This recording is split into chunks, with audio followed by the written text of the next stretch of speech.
आप दर्शन करिए, गोस्वामी जी कहते हैं जो हरिजन नहीं हुआ वो शोचनीय है। आजकल किसी को हरिजन कह दीजिए ना आप, यदि कोई आपको हरिजन कह रहा है तो ये क्रोध करने का विषय नहीं है, ये नाचने का विषय है। हरिजन यानी जो भगवान का जन हो गया वो हरिजन कहलाया। गुरु जी कहते हैं जो न छाड़ी छल हरिजन होई। भरत जी ये 12 लोग सोच करने लायक है, लेकिन हम कहते हैं आपके पिताजी सोच करने लायक नहीं है भाई भरत जी। आपके पिता जैसा पिता न कभी धरती पर हुआ है, आपके पिता जैसा पिता न धरती पर वर्तमान में है। और भरत जी ये भी सुन लीजिए, आपके पिता जैसा पिता अब भविष्य में कभी होने वाला भी नहीं है। भयउ न अहई न अब होनिहारा, भूप भरत जस पिता तुम्हारा। हम क्या क्या कहें आपके पिताजी के बारे में भरत जी। जिस महाराज के लिए देवराज इंद्र अपना आधा सिंहासन रिक्त कर दिया करते थे, जिस महाराज की प्रशंसा ब्रह्मा शंकर किया करते थे, राम जिनके घर में पुत्र बनकर के अवतार लिए हैं, राम आप लक्ष्मण और शत्रुघ्न जैसे सुंदर पुत्र हैं, उस महाराज के सौभाग्य के बारे में मैं क्या क्या बताऊंगा। इसलिए कहना चाहता हूं भरत जी, आप पिताजी को लेकर के सोच न करिए। सब प्रकार भूपति बड़ भागी, आपके पिताजी सब प्रकार से बड़ भागी थे। हम एक बात कहें आपको भरत जी, आपके पिताजी को प्राण से प्रेम नहीं था, आपके पिताजी को वचन से प्रेम था। नृप ही, नृप मने नृप ही मतलब राजा को, राजा यानी दशरथ जी को। नृप ही बचन प्रिय नहीं प्रिय प्राण। भरत जी आपके पिताजी को वचन से प्रेम था, प्राण से प्रेम नहीं था। यदि दशरथ जी को प्राण से प्रेम रहता तो दशरथ जी अपना प्राण बचा लेते और वचन का त्याग कर देते, लेकिन आपके पिताजी ने प्राण का त्याग कर दिया, अपने वचन का त्याग नहीं किया।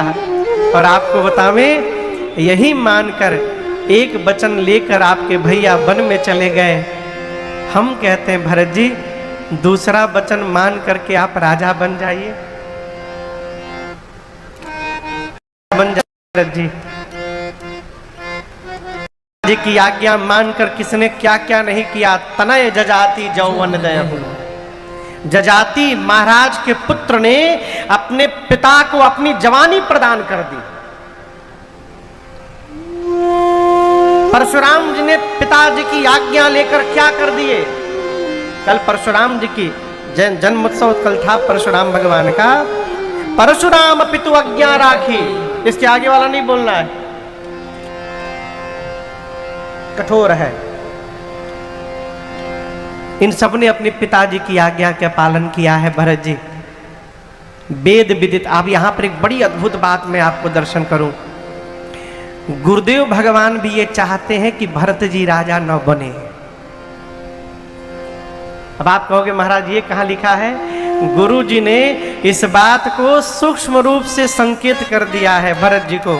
कहे भरत जी लोक विदित है, वेद विदित है, सबकी सम्मति यही कहती है, पिता जिस पुत्र को राज सत्ता देना चाहता है वही पुत्र उस सत्ता का अधिकारी होता है। जेहि पितु देई सो पावई टीका। गुरु जी इशारे इशारे में भरत जी को कह रहे हैं कि आपके पिताजी आपको राजा नहीं बनाने वाले थे। किसको राजा बनाने वाले थे? राम जी को। तो पिता जिसको राज सत्ता देना चाहता है वही पुत्र उसका अधिकारी होता है। गुरु जी ने ये संकेत डाल दिया भरत जी के कान में। समाज के सामने नहीं कह सकते ना, इसलिए इशारे में कहा। कहते हैं भरत जी आप राजा बन जाएंगे ना तो राम लक्ष्मण जी सीता जी भी प्रसन्न हो जाएंगे। हम तो कहते हैं अभी राजा बन जाइए। राम जी जब लौट आएंगे तो उस समय राम जी को राज सत्ता सौंप दीजिएगा। क्या कहा? सौंपे हो राज कब? राम के लेकिन एक बड़ी कठोर बात आप याद रखिएगा, लेते समय जितना अच्छा लगता है ना, लौटाते समय उतना अच्छा नहीं लगता है। संत भैया समझ रहे हैं? लेते समय जितना आनंद आता है, किसी से आप 10,000 रुपया उधार मांगिए, सामने वाला यदि आपको 10,000 उधार दे दिया, कितना अच्छा लगेगा ना हो, मांगा दे दिया। लेकिन जिस दिन वो उधार मांगने आएगा अपना वापस, उस दिन देखिएगा क्या उस दिन भी उतनी प्रसन्नता रहेगी? पूछ रहा हूं, कहिए। नहीं रहेगी। लोग कहेंगे अभी तो है नहीं, परसों आइएगा, परसों परसों परसों जाइए। अरे आप आज सही में आगे कहा, अगले हफ्ते ले लेंगे आप। ये क्या है? लेते समय जो मन रहता है, लौटाते समय मन नहीं रहता है।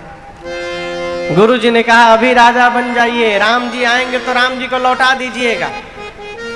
सुमंत जी ने कह दिया, हम तो कहते हैं भरत जी आप जो गुरु जी कह रहे करिए, राम जी जब आएंगे उस समय जो उचित लगेगा करिएगा। भरत जी सोचे भगवान की सत्ता, भगवान को लौटाते समय मुझे उचित अनुचित का विचार करना पड़ेगा। मां कौशल्या ने भी कहा, भरत जी के नेत्र से झरझर अश्रु निकल पड़े। भरत भैया खड़े हो गए और बाबा कहते हैं, सानी सरल रस मातुबानी, सुनी भरत व्याकुल भये, लोचन सरोरुह स्रवत सिंचत, बिरहपुर अंगुर नये, सोदसा देखत समायते, बिसरी सबहि सुधि देह की, सोदसा देखत समायते, बिसरी सबहि सुधि देह की, तुलसी सराहत सकल सागर, शिव सहज स्नेह की, तुलसी सराहत सकल सागर, शिव सहज स्नेह की, सराहत सकल सागर, शिव सहज स्नेह की। भरत भैया सुने तो उनके नेत्र से झरझर अश्रु निकल पड़े। भरत भैया खड़े हुए, खड़े होकर गुरुदेव भगवान को, माताओं को, सबको प्रणाम करके कहते हैं, गुरुदेव आप सभी लोगों ने वही बात कही है जिसमें आपको भरत का हित दिखाई पड़ रहा है, लेकिन हम आपसे एक बात कहना चाहते हैं।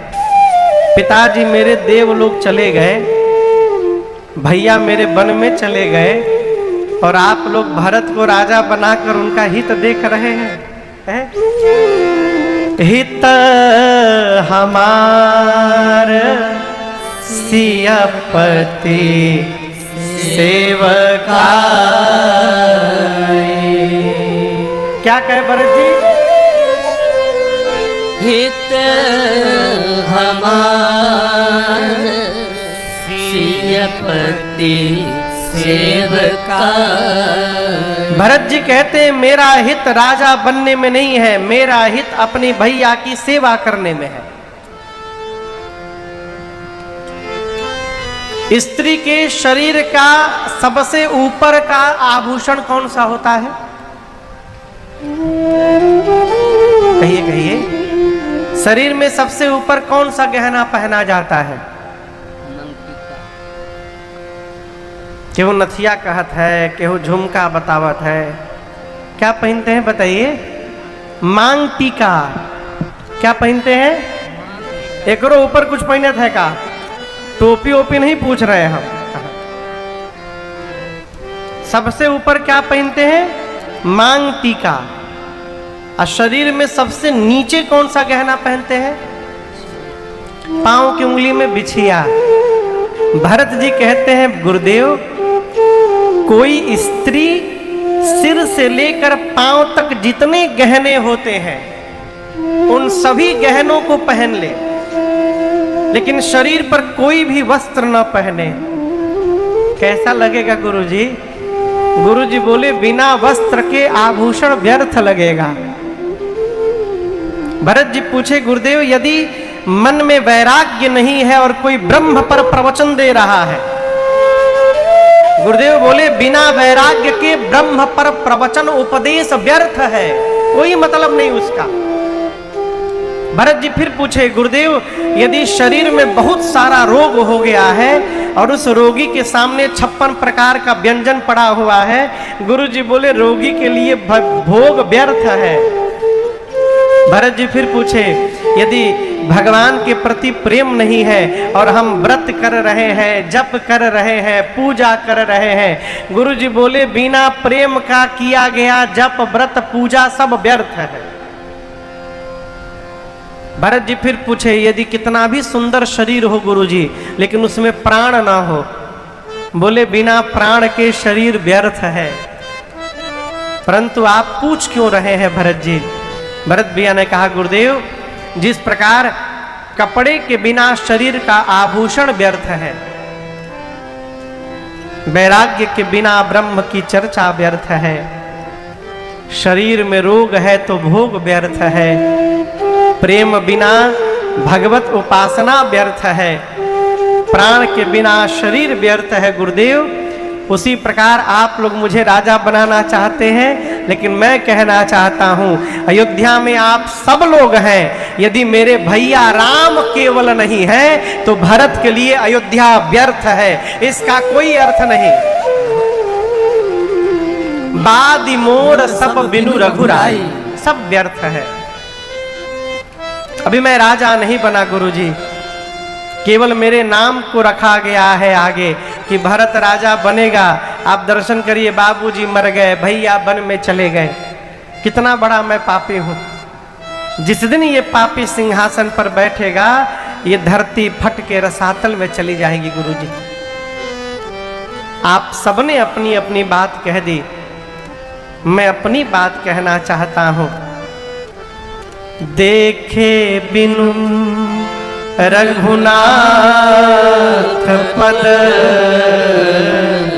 जिय के चरनी न जाय। भरत जी कहते हैं बिना रघुनाथ जी के चरण को देखे मेरे हृदय का ताप समाप्त नहीं होने वाला है।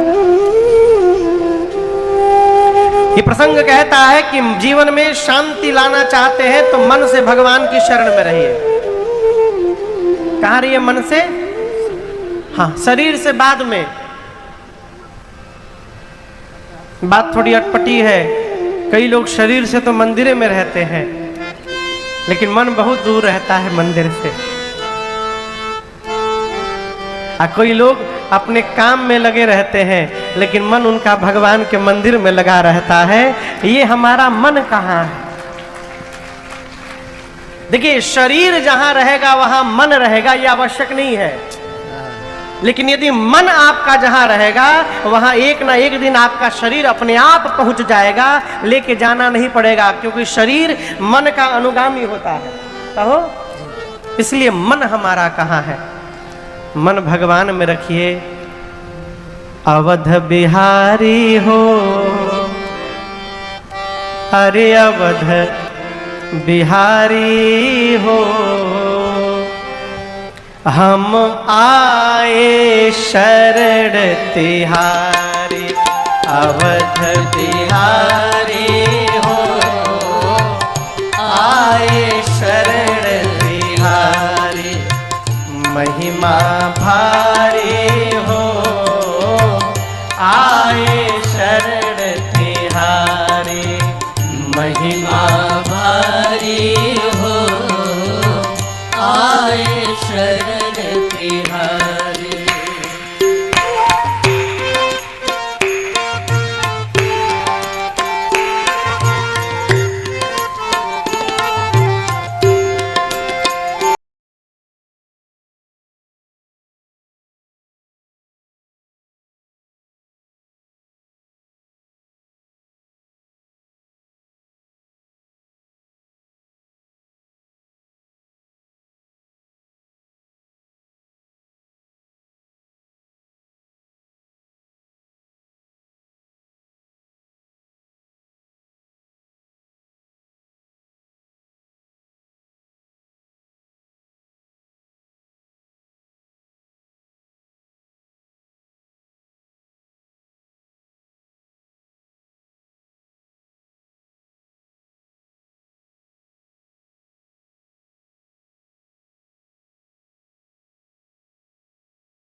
हिरणाकुश प्रहलाद को जब बांधा खंभे के साथ, हिरणाकुश प्रहलाद को जब बांधा खंभे के साथ, तब बोला प्रहलाद कहाँ हो आओ दीनानाथ। तब बोला प्रहलाद कहाँ हो आओ दीनानाथ।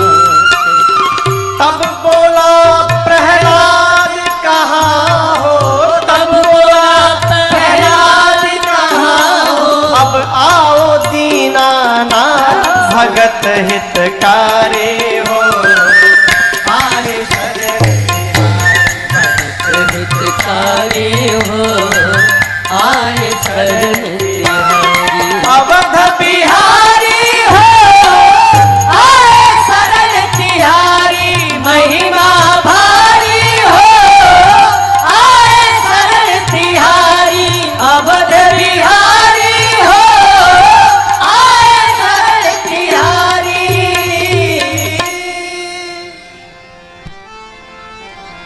अवध बिहारी हो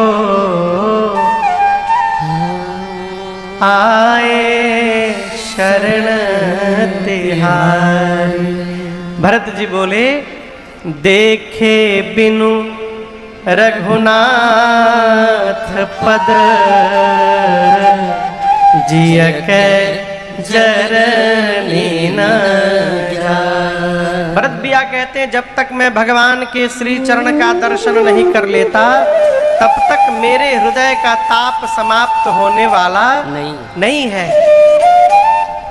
भरत जी ने कहा गुरुदेव मैं कल प्रातः काल अपने भैया के पास जा रहा हूं, प्रातः काल चली हूं प्रभु पाही। मेरे साथ आप में से जिसको जिसको चलना है वो चल सकता है। जैसे अयोध्या की प्रजा ने सुना कि भरत जी सबको लेकर चित्रकूट राम जी के पास जाएंगे, गोस्वामी जी कहते हैं चलता प्रातल की नीरा नाओ नीके,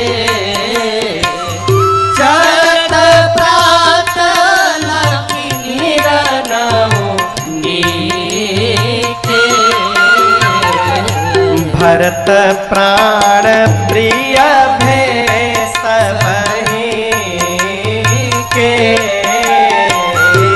भरत प्राण प्रिय भेष बही के। हाँ भरत प्राण प्रिय भेष बही के। जैसे भरत जी सबको लेकर जाएंगे पता चला अयोध्यावासी भरत भैया की जय जयकार करने लगे। उस रात अवध में कोई सोया नहीं है। अयोध्यावासी सोचे यदि सो गए, अब भरत जी कहीं बिना लिए चले गए हम लोगों तो क्या होगा, हम वंचित रह जाएंगे। पूरी प्रजा जगी रही। भरत जी ने पवित्र सेवकों को बुलाया है। कौन से पवित्र सेवक? जे सपन नेहु निज धर्म न डोले। अयोध्या की रक्षा करने के लिए भाई भरत जी तो वन में जाएंगे तो अयोध्या कौन संभालेगा? तो अयोध्या संभालने के लिए भरत जी ने कैसे सेवकों को बुलाया? जे सपन नेहु निज धर्म न डोले। इसका अर्थ है कि जो सपने में भी अपने धर्म से नहीं डोल सकते ऐसे सेवकों को बुलाया। इसका मतलब डोलने वाले भी थे। आप समझ रहे मेरी बात को? कैसे सेवकों को बुलाया? जो ईमानदार सेवक थे। इसका मतलब बेईमान भी थे। बेईमान थे तभी ना लिखना पड़ा कि जो ईमानदार थे उनको बुलाया गया, यानी बेईमान भी थे, यानी उस समय भी ऐसे लोग थे। अब सही में आप देखिए लिखा है, मैं अपने मन से नहीं कह रहा हूं। क्या उस समय भी ऐसे लोग थे जो अपने धर्म से डोल जाए? आपसे एक प्रश्न करूं मैं, घर में ताला क्यों लगाया जाता है?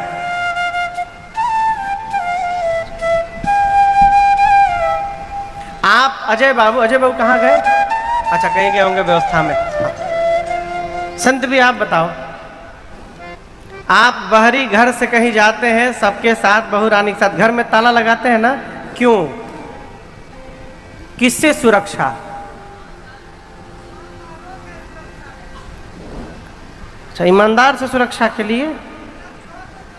हाँ देखिए, चोर के लिए ताला नहीं लगाया जाता। जो चोरी करने आया आप ताला लगा, तो उसको खुला थोड़ी मिलेगा। वो जानता है कि पूरा सामल उमल लेके आई हो,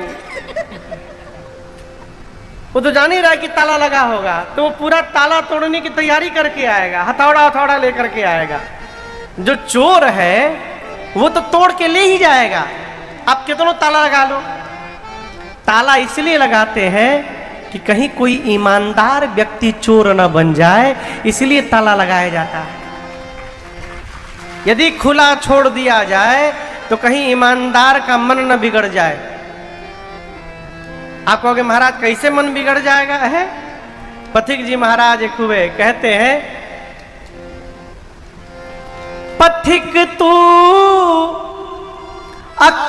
अक्लमंदी पर और विचारों पर न इतराना, अपने विचारों पर नहीं इतराना।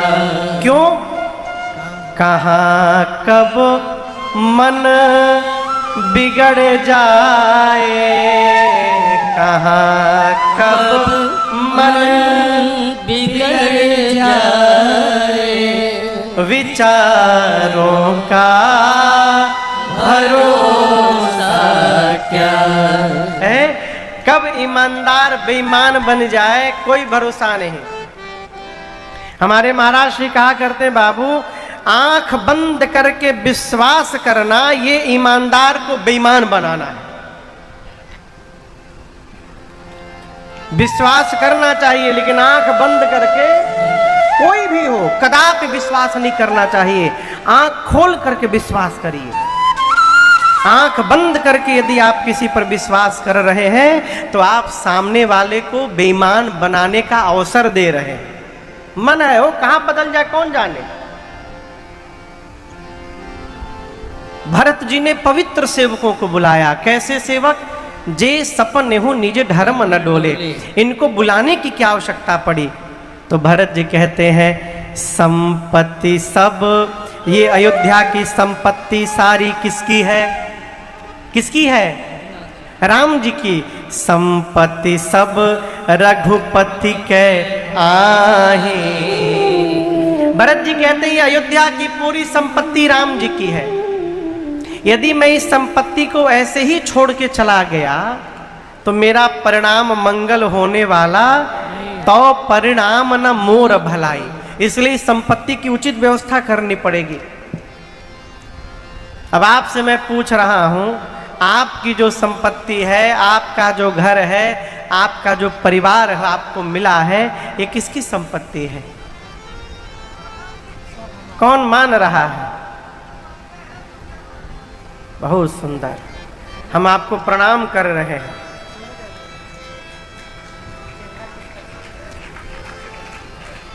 देखिए कहना बहुत सरल है, अभी हम व्यवहार में आपको उतारे व्यवहार में। आप जो बतिया कहे व्यवहार में उतारे इसको। आपकी सारी संपत्ति भगवान की है, आपका कोई कुछ नहीं है। यदि कोई आपसे आके कहे कि जितना जमीन है राम मंदिर के नाम पर लिख दीजिए तुरंत, तो आपको दंडवत है, आपको बहुत बहुत प्रणाम और जय श्री राम है। यदि आपका यह भाव है तो आपको दंडवत। चले चित्रकूट राम को मनाने, राम को मनाने, राम को मनाने।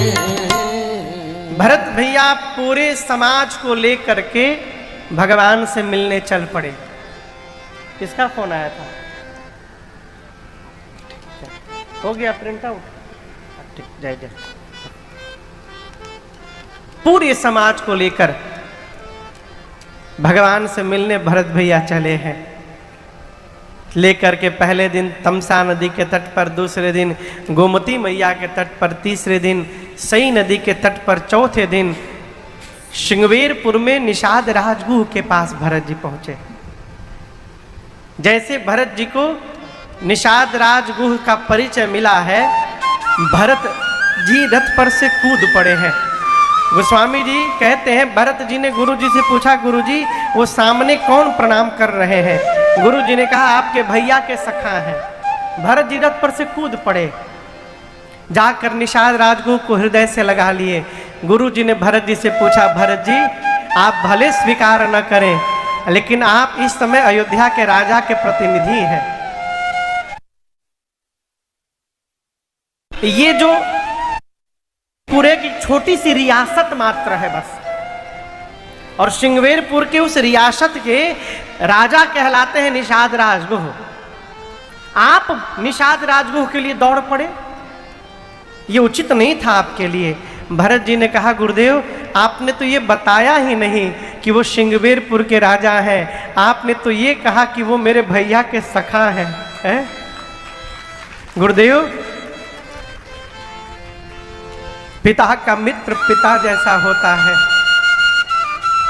भैया का मित्र भैया जैसा होता है, स्वामी का मित्र स्वामी जैसा होता है। आपने परिचय दिया कि राम सखा सुने चंदन त्यागा,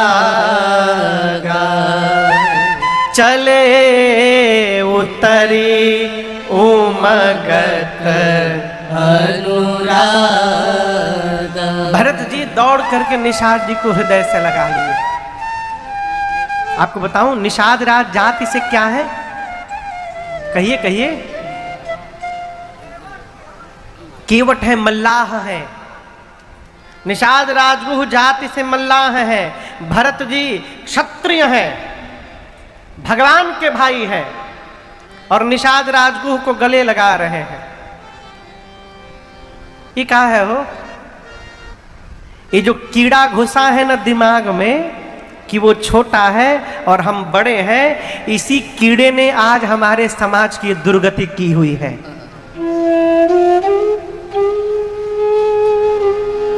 शरीर का ये बायां अंग बहुत काम नहीं करता, बायां हाथ करता है का? नहीं। लेकिन बायां हाथ जब नहीं रहेगा शरीर में ना, तब इसके मोल का पता चलेगा। जिस कार्य को दाहिना हाथ नहीं कर सकता है, उस कार्य को बायां हाथ करता है हमारा। समाज में हमारे जितने भी लोग अपने हैं, उनकी समाज में भूमिका है, और वो हमारे लिए उतने ही महत्वपूर्ण है जितने लिए हमारी संतान महत्वपूर्ण है। इसलिए मैं आपसे बार बार निवेदन करना चाहता हूं, क्षत्रिय, ब्राह्मण, वैश्य, शूद्र बाद में बनिएगा। अभी हिंदू बनने का समय है, पहले हिंदू बन जाइए, हिंदू बना जाए। अपने लोगों को दुलार करिए, अपने लोगों का आदर करिए। हम अपने लोग का, अपने बेटे को आप अपमानित करिए ना, आपके साथ कितने दिन रहता, मैं चैलेंज करता हूं आपको। आप अपनी संतान का अपमान करिए, छोड़ के चली जाएगी। और देखिए, जब हम अपने का तिरस्कार करते हैं ना, तब पड़ोसी चच्चा को अवसर मिल जाता है उसको भड़काने का। जो पड़ोस में चच्चा बैठे हैं, उनको अवसर मिल जाता है उसको बहलाने का, फुसलाने का, और उसको बहला फुसला के दिवा स्वप्न दिखा करके लेके जाते हैं। यहां दर्शन करिए ना आप, भरत जी ने निषाद राजगुह को गले लगाया है। यदि भरत जी गले लगा सकते हैं, राम जी शबरी के घर में जाकर खा सकते हैं, तो हम और आप राम के भक्त होकर क्यों नहीं जा सकते? जय जय। शरीर में बीमारी लग जाए और डॉक्टर साहब कहते हैं 1 बोतल खून ले आइए, तो कोई भी ब्लड बैंक में नहीं पूछता कि ब्राह्मण का है कि क्षत्रिय का खून है। पूछता है क्या? उस समय तो जो भी मिले आप अपने रक्त में चढ़ा लेते हैं। यदि आप एक शूद्र के रक्त को चढ़ाने को तैयार हैं, तो उस शूद्र को गले लगाने के लिए क्यों नहीं तैयार हो रहे? अपने लोगों का आदर करिए, नहीं तो ये छांटते छांटते कहीं हम ना छटी जाए। जो समय आया है, अपने लोगों का आदर करिए, उनको प्रेम करिए, उनको भी सम्मान दीजिए। हम सब भगवान के बनाए हुए हैं। कौन किस कुल में जन्म ले रहा है, ये हमारे आपके हाथ में नहीं है, ये विधाता के हाथ में है। इसलिए अरे ब्राह्मण भगवान के मुख से जन्म लिया, ब्राह्मणों से मुखमासीत। क्षत्रिय को भगवान की भुजा कहा गया है, क्षत्रिय भगवान की भुजा है, वैश्य भगवान के उदर है, और शूद्र भगवान के पांव हैं। आपको बतावे, पांवे की पूजा होता है, मुहवा की पूजा नहीं होता है। कहीं भी कहीं जाने पर मुख नहीं पखारा जाता है, चरण पखारा जाता है।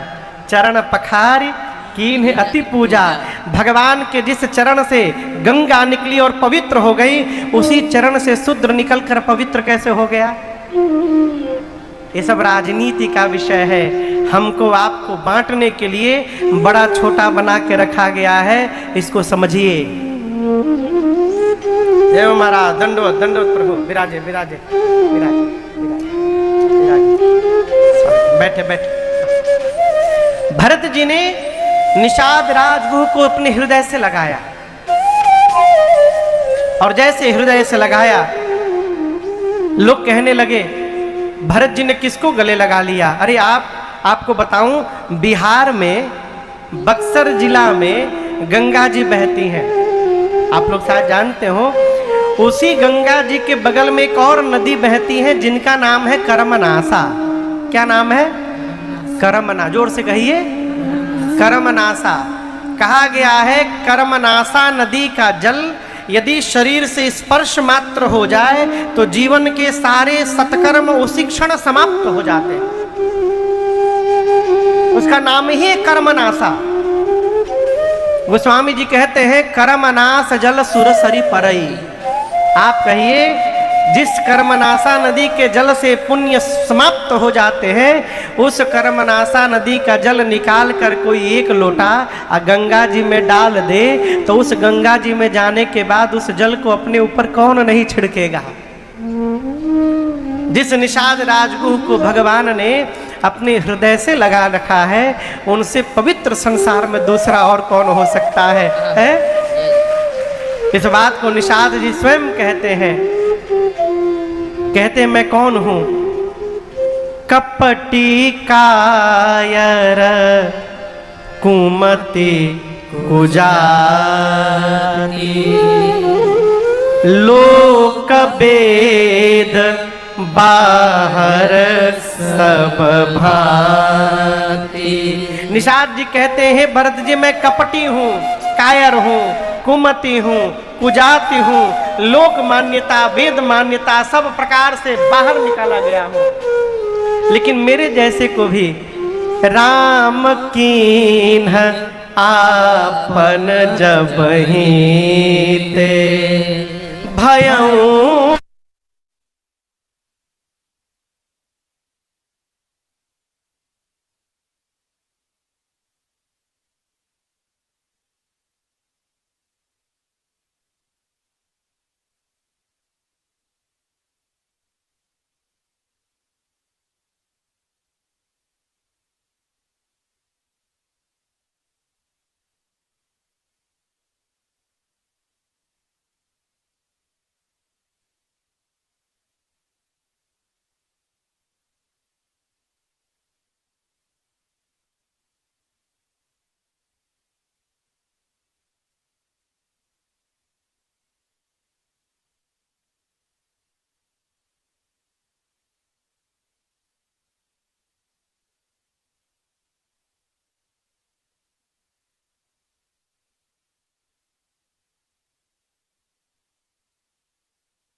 अश्व असवारा होयनाथ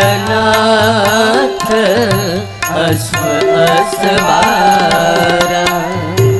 सिर भरि जाओ उचित समोरा, सिर भरि जाओ उचित समोरा।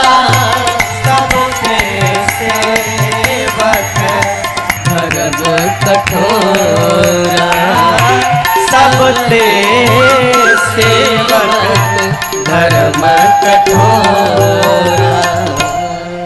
भरत जी पैदल पैदल चलना प्रारंभ किए। सेवकों ने कहा कि प्रभु बहुत दूर चलना है, नहीं रथ पर बैठना है तो अश्व पर विराजमान हो जाइए। भरत जी के घोड़े का नाम है कोतल। क्या नाम है? कोतल की डोरी को पकड़ के भरत जी पैदल पैदल चल रहे हैं। भरत जी ने कहा देखो मैं तो अयोध्या से ही पैदल चलने वाला था, लेकिन माँ कौशल्या ने कहा तो मैं रथ पर बैठ गया। क्यों बैठ गया? अयोध्या से लेकर श्रृंगवेरपुर तक मेरे भैया भी सुमंत जी के साथ रथ पर बैठकर आए थे, लेकिन प्रभु जब यहाँ गंगा जी को पार करके आगे गए होंगे ना, तो यहाँ मेरे भैया के लिए कोई अश्व, कोई हाथी और कोई रथ नहीं खड़ा होगा। यहाँ से मेरे प्रभु पैदल पैदल गए होंगे।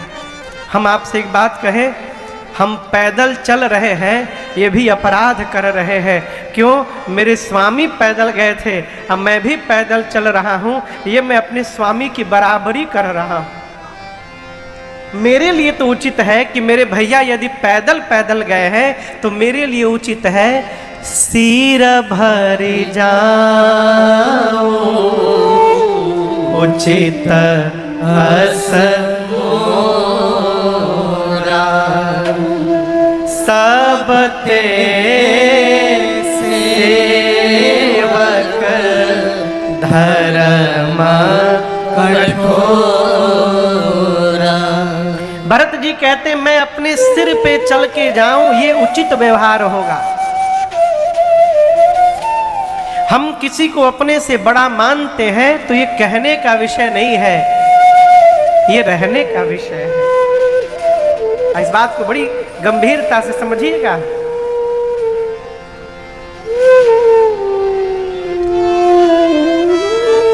मैं आपको एक बात बताऊं अपनी, 10 साल हो गए महाराष्ट्र के साथ मैं कहीं गया हुआ था, तो एक सूटकेस मेरा बड़ा सा था, उसी में कपड़ा लेकर मैं गया था। किसी ने मेरे से कमेंट में एक बात कही, अब कमेंट में कहे कि विनोद में कहे कि चेलो के सूटकेस गुरुवे जी ऐसन बात। अब ये बात मुझे इतनी बुरी लगी, 10 साल हो गए इस बात को, मैं किसी से बताया नहीं आज तक। उस घटना के बाद मैं जब भी गुरु जी के साथ रहता हूँ तो अपना एक छोटा सा सूटकेस है, उसी में कपड़ा लेकर रखता हूँ। 2017 में मैं 1 महीना अमेरिका था महाराज जी के साथ, 1 महीना केवल कथाओं के लिए मैं धोती लेकर गया था, और कथाओं के बाद हाफ कुर्ता और लुंगी लेकर के गया था। 1 महीना वहां रहा साथ में। उन्होंने कमेंट नहीं किया, उन्होंने मेरी आंखें खोल दी। ये व्यवहार छोटी छोटी बातें हैं। जीवन में ऐसा व्यवहार नहीं करना चाहिए जिससे स्वामी से बराबरी होने लगे, फिर अंतर समाप्त हो जाएगा। और श्रेष्ठ से यदि हमारा अंतर समाप्त हो रहा है तो ये हमारा दुर्भाग्य का प्रारंभ है। गुरु और शिष्य का अंतर दिखाई पड़ना चाहिए, है? भले शिष्य कितना भी बड़ा हो जाए, गुरु नहीं हो सकता है। जो गुरु है वो सर्वकाल सद्गुरु ही रहेगा। भरत जी बोले मेरे लिए उचित है मैं सिर पे चलूं। सिर पे क्यों चलूं? आपको पता है सबसे आगे वन में कौन चलता था? राम जी, लक्ष्मण जी, सीता जी में। राम जी के पीछे और सीता मैया के पीछे लक्ष्मण जी। जब राम जी चलते थे ना, तो राम जी के दोनों पांव के चिन्ह के बीच में जो खाली जगह होता था, सीता मैया उसमें पांव रख के चलती थी, देख के चलती थी कि कहीं भगवान के चरण चिन्ह पर मेरे पद न चले जाएं, ये भगवत अपराध हो जाएगा। तो जो बीच में जगह बचता था, सीता मैया उनमें पांव रख के चलते थे। लक्ष्मण जी के लिए और समस्या, उनके लिए दोनों के चिन्ह पूजनीय है। तो लक्ष्मण जी राम जी और सीता मैया के पद चिन्ह को शरीर से तनिक दाहिने रख करके और बगल में चला करते थे।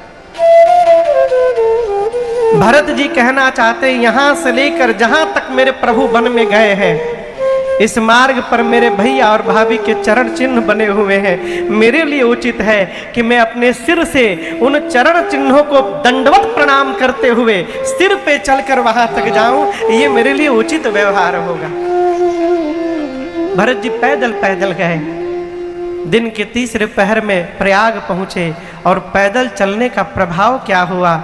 झलका झलकत पायन कैसे झलका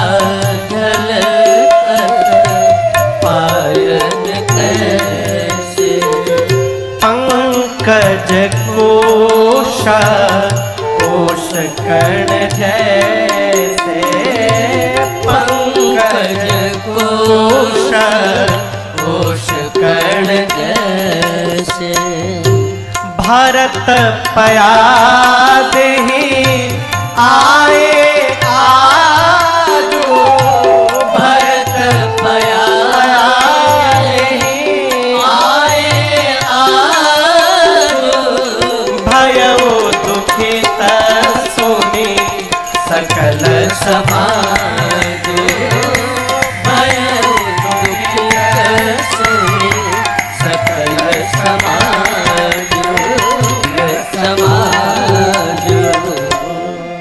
भरत जी के पूरे पांव में छाले फर गए। क्यों? पहली बार जीवन में भरत जी पैदल पैदल चले हैं, नंगे पांव। मां कौशल्या ने कहा बहुत पीड़ा है ना भरत? भरत जी मुस्कुराए, बोले ना मां, कोई पीड़ा नहीं है। मां ने कहा झूठ क्यों कह रहे हो? भरत जी बोले मां, पांव के छाले तो आप देख रही हैं, परंतु जो छाले मेरे हृदय पर निकले हैं मां, वो मेरे भैया को छोड़कर किसी को दिखाई भी नहीं पड़ेगा। हृदय में जो पीड़ा उमड़ रही है मां, उस पीड़ा के आगे पांव की पीड़ा का कोई मोल नहीं है। और उसी परिस्थिति में भरत जी ने अपनी पूरी प्रजा की सूचना ली, खबर लीन। क्या पता चला? सब लोग नहाए, सब लोग पहले आ गए थे क्योंकि वाहन पर आए थे। भरत जी पैदल पैदल आए इसलिए बाद में आए। सब लोग आकर पहले त्रिवेणी जी में स्नान कर चुके थे। अब भरत जी को गुरु जी लेकर गए त्रिवेणी जी में स्नान कराने। भरत जी ने कहा, भरत जी, गुरुदेव ने कहा भरत जी चलिए त्रिवेणी संगम में डुबकी लगाइए। भरत जी डुबकी लगाने नहीं जा रहे हैं। आपसे पूछूं, अयोध्या में किसने आकर मंथरा की मति पलटी थी पता है? सरस्वती माता। जोर से कहिए, सरस्वती मैया ने। राम जी ने देवताओं से कहा, देवताओं ने सरस्वती को भेजा था। सरस्वती आके मंथरा की मति पलट के चली गई। भरत जी आज डुबकी लगाने नहीं जा रहे हैं। गुरुदेव ने कहा भीतर क्यों नहीं जा रहे हैं आप? भरत जी रोने लगे, कहे गुरुदेव इस त्रिवेणी में सरस्वती बैठी हुई है, मुझे भय लग रहा है कि जैसे सरस्वती ने मति पलट कर मेरे घर में उत्पात रच दिया, कहीं आज मैं नहाने जाऊं और वो सरस्वती इस भरत की मति पलट कर मुझे राम विरोधी बना देंगी तो मैं किधर जाऊंगा? गुरुदेव डर के मारे भरत जी नहीं जा रहे। गुरुदेव भगवान भरत जी का हाथ पकड़कर ले जाकर स्नान करवाए। स्नान करने के बाद भरत जी ने दान पुण्य पिताजी के निमित्त जो करना था किया। और उसके बाद गुरु जी से अनुमति लेके भरत जी थोड़ा अकेले चले गए एकांत में। और तीर्थराज प्रयाग से भरत जी जाकर कहते हैं, हे तीर्थराज प्रयाग, मैंने आपके विषय में एक बात सुनी है, इसलिए अकेले आकर के मैं खड़ा हुआ हूँ। प्रयाग ने पूछा क्या सुना है आपने? भरत जी कहते हैं मैंने आपके बारे में सुना है, सकल काम प्रद तीर्थ राम। मैंने आपके विषय में है सुना है, आप अपने मांगने वालों की समस्त मनोकामनाओं को पूर्ण कर देते हैं। प्रयाग आपके पास है, बहुत दूर नहीं है। यहां से कितना दूर होगा? 100 मान लीजिए। हाँ 100 मान लीजिए। 100 किलोमीटर की दूरी पर है तीर्थराज प्रयाग। प्रयाग सब मनोकामना पूर्ण करते हैं। भरत जी कहते हैं मैंने आपके विषय में सुना है इसलिए मैं आया हूं, लेकिन मैं अपने बारे में आपको एक बात बताऊं, मेरे घर में मांगने का नियम नहीं है प्रयाग जी, मेरे घर में देने का नियम है। बोले मैं क्षत्रिय हूं, क्षत्रिय का धर्म मांगना नहीं होता है, क्षत्रिय का धर्म देना होता है। तो तीर्थराज प्रयाग ने कहा फिर मांग क्यों रहे हैं? भरत जी ने कहा जब जीवन में कोई विपत्ति आती है ना, तो मनुष्य कोई भी कुकर्म करने को तैयार हो जाता है। आरत काह न करई कुकर्म, उसी आर्त भाव से मैं आज अपने धर्म का त्याग करके ही तीर्थराज प्रयाग मांगूं भीख त्यागी निज धर्म आरत का न करई पुकार। मैं भीख मांगने आया हूं। तीर्थराज प्रयाग ने कहा मांगिए भरत जी क्या चाहिए।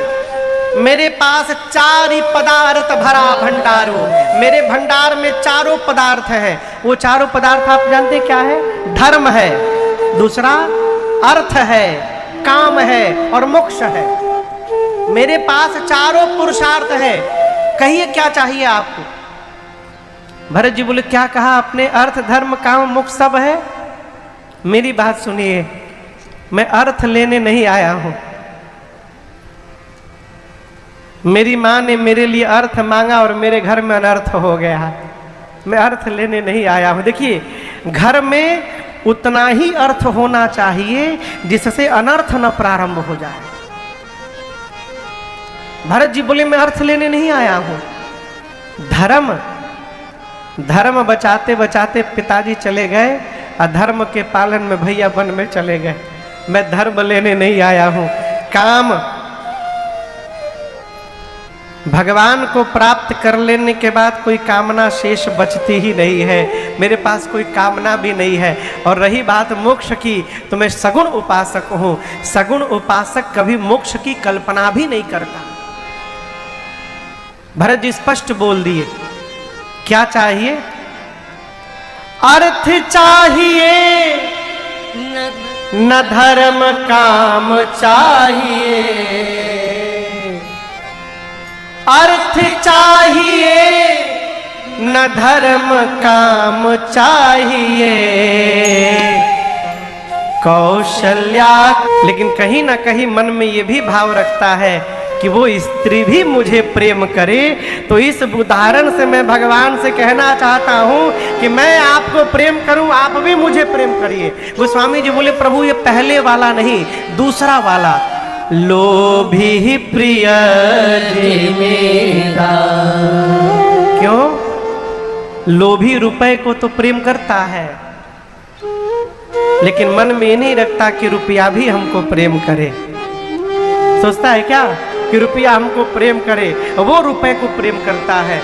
उसी प्रकार गोस्वामी जी कहते हैं प्रभु मैं आपको प्रेम करता रहूं, आप मुझे प्रेम करें चाहे न करें, ये आपकी समस्या प्रभु आप जाने। ये प्रेम है। भगवान को प्रेम करिए। प्रेम कैसे होगा? भगवान को याद करिए। लोग कहते हैं भगवान नहीं आते हैं। अरे भगवान आए चाहे न आए, भगवान की याद तो आ ही सकती है ना। है? आना उनके हाथ में है, उनको याद करना अपने हाथ में है।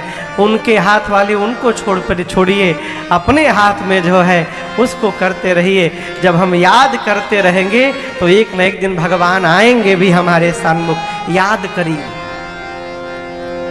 भरत जी की बात सुनकर त्रिवेणी जी में से शब्द निकला। त्रिवेणी जी बोल पड़ी क्या? भरत बचन सुने माझ त्रिवेणी। भरत बचन सुने माझ त्रिवेणी। भय मृत्यु पानी सुमंगल देनी। भय मृत्यु पानी सुमंगल देनी। तात भरत तुम सब विधि सारो। तात भरत तुम सब विधि सारो। राम चरण अनुराग लगाधो। राम चरण अनुराग लगाधो। बादी गलानी करहु मन माही। बादी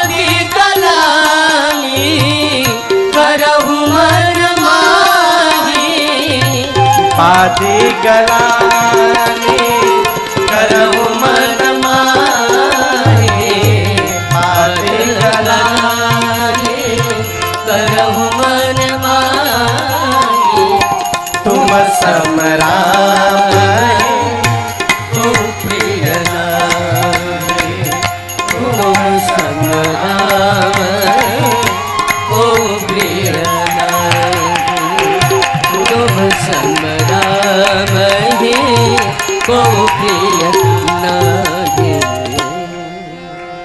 गोस्वामी जी कहते हैं कि भरत बचन सुनी माझ त्रिवेणी। भरत जी की बात सुनकर त्रिवेणी जी के माझ से आवाज निकली। माझ मने, माझ मने पता है? माझ मने, माझ कहते हैं बीच को। किसको कहते हैं? बीच को। त्रिवेणी जी के बीच से आवाज निकली। तो त्रिवेणी जी के बीच में कौन है? हाँ? सरस्वती मैया।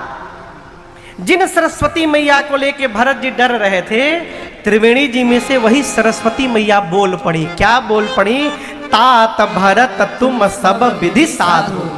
हे भरत जी, आप सब प्रकार से साधु हैं, श्री राम जी के चरणों में विषय है। और यदि आपकी प्रशंसा कोई साधु कर रहे हैं तो ये आनंद मनाने का विषय है। कौन कह रहा है?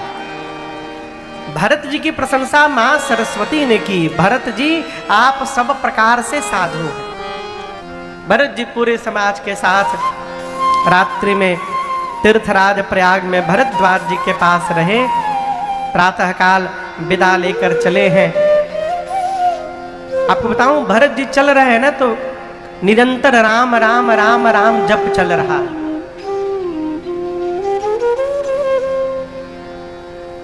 भरत जब मुंह से राम बोलते हैं ना, तो रास्ते के जो पत्थर हैं वो राम सुनकर पिघलना प्रारंभ कर देते हैं। तो स्वामी जी लिखते हैं, द्रम ही बचन सुनी कुली शपशाना। और इस दृश्य को देवताओं के राजा इंद्र ने देख लिया। इंद्र सोचने लगे, भरत जी मुख से राम कह रहे हैं और रास्ते के पत्थर पिघल जा रहे हैं। यदि रास्ते के पत्थर पिघल जा रहे हैं तो राम जी को पिघलने में कितना समय लगेगा। और कहीं भरत जी की बात सुनकर राम जी पिघल के वापस अयोध्या लौट गए तो रावण से मेरी कुर्सी कौन दिलाएगा। देखिए, स्वार्थी आदमी, स्वार्थी व्यक्ति, उसको किसी के सुख दुख से कोई लेना देना नहीं। उसको केवल अपने स्वार्थ से मतलब है। बतिया बुझाता? स्वार्थी को कोई लेना देना नहीं, कौन बैठा है कौन नहीं बैठा है, उसको केवल अपना सुख चाहिए, अपना अपना काम बने। सीताराम। इंद्र ने देवगुरु बृहस्पति से कहा डर के, गुरुदेव आप ऐसा कुछ करिए कि राम जी और भरत जी का भेंट न होने पावे। सोचिए कितना कैसा सोच है इंद्र का। बोले गुरुजी, राम जी भरत जी मिलने न पाए। देवगुरु बृहस्पति ने कहा, गुरुदेव ने, इंद्र 1000 नेत्र होने के बाद भी अंधे बने हुए हो। एक सूत्र याद रखना जीवन में, मायापति सेवक सन माया। मायापति कौन? राम जी। राम जी के सेवक के साथ मायापति सेवक सन माया। भगवान के भक्त के साथ यदि तुमने माया की इंद्र, तो याद रखिएगा वो माया भक्त पर नहीं जाएगी, उलटी पर सुर करई त उलटी परई सुर उलटी परई सुर। उतने बोलना था, करई तो हम बोल चुके थे पहले। मायापति भगवान के भक्त के साथ यदि आपने माया की तो माया पलट के आपके ऊपर चढ़ जाएगी। इस चौपाई का प्रमाण हम लोगों ने देखा है अपने जीवन में। हम सभी लोगों ने, हम लोग एक बार 2013 या 14 में लखनऊ में कथा गाने गए। बिस्वा एक जगह है सीतापुर के पास। तो कथा के बाद एक दिन एक कवि जी आए कमरे में मेरे से मिलने। हमको 1.5 घंटा कविता सुनाए। लेकिन आपको बताऊं, जैसे कमरे में आए, मेरे सरकार विराजमान थे स्थान पर, तो सरकार को देख के बोल रहे, महाराज बहुत सुंदर फोटो रखे हैं आप, हमने कहा कवि जी वो फोटो नहीं है, वो मेरे भगवान है, और इस भ्रम में न रहिएगा, वो सब देखते हैं, सब सुनते हैं, सब समझते हैं। ये बात हुई। उसके बाद वो हमको 1.5 घंटा कविता सुनाए, बोले सब मेरी रचना है, अद्भुत अद्भुत अच्छी अच्छी कविता सुनाए। अजय बाबू उस दिन जब वो चले गए तो मुझे रात को नींद ना आवे, न जाने क्यों।